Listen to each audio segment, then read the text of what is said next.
एक पुरानी मस्जिद थी जिसके मीनारों से पांचों वक्त की अजान गूंजा करती थी। मस्जिद की सफेद दीवारें गांव की हरियाली में एक अलग ही आभा बिखेरती थीं। हर कोई इस मस्जिद का सम्मान करता था, मानो यह ईश्वर का घर हो जहां सुकून और शांति का वास था। ज़ारा 5 साल की नन्ही बच्ची हमेशा की तरह उस दिन भी अपने घर के बाहर खेल रही थी। उसकी मासूमियत उसकी आंखों में झलकती थी और उसकी खिलखिलाती हंसी से माहौल जीवंत हो उठता था। ज़ारा का घर मस्जिद के बिल्कुल सामने था और उसकी माँ रुखसाना उसे घर के आंगन से खेलते देखती रहती थी। अचानक मस्जिद के अंदर से मौलवी असद ने उसे देखा।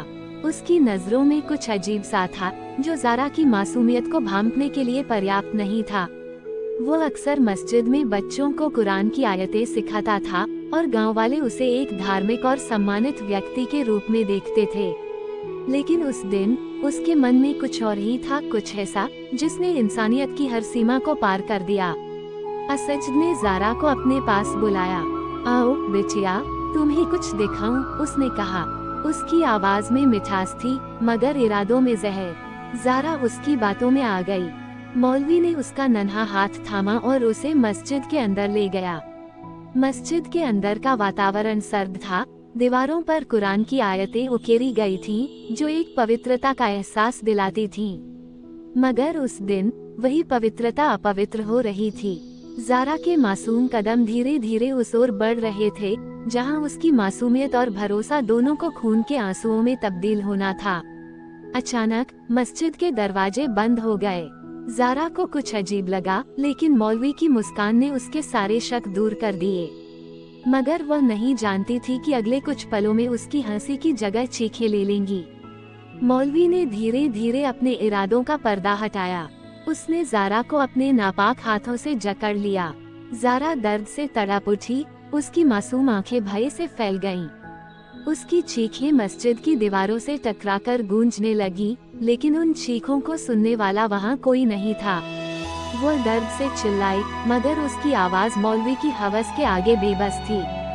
माँ रुखसाना, जो अंदर अपने कामों में व्यस्त थी, अचानक ज़ारा की आवाज को महसूस न कर सकी। उसका दिल धक धक करने लगा। उसने बाहर झांका, मगर ज़ारा कहीं नजर नहीं आई। घबराई हुई माँ ने इधर उधर देखा और फिर उसकी नजर मस्जिद पर पड़ी। ज़ारा, वो बेतहाशा चिल्लाई और मस्जिद की ओर दौड़ी। उसकी सांसें तेज हो गईं और दिल में एक अजीब सा खौफ पैदा हो गया था।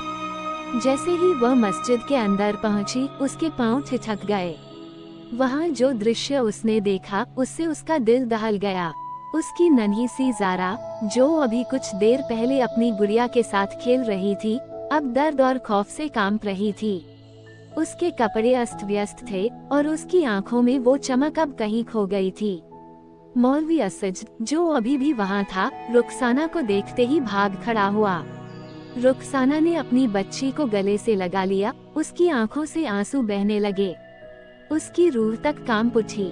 वो कुछ समझ नहीं पाई कि आखिर उसकी बेटी के साथ क्या हो गया। मगर उसकी माँ की भावना ने उसे समझा दिया था कि कुछ बहुत गलत हुआ है। रुखसाना ने तुरंत ही थाने जाकर शिकायत दर्ज कराई।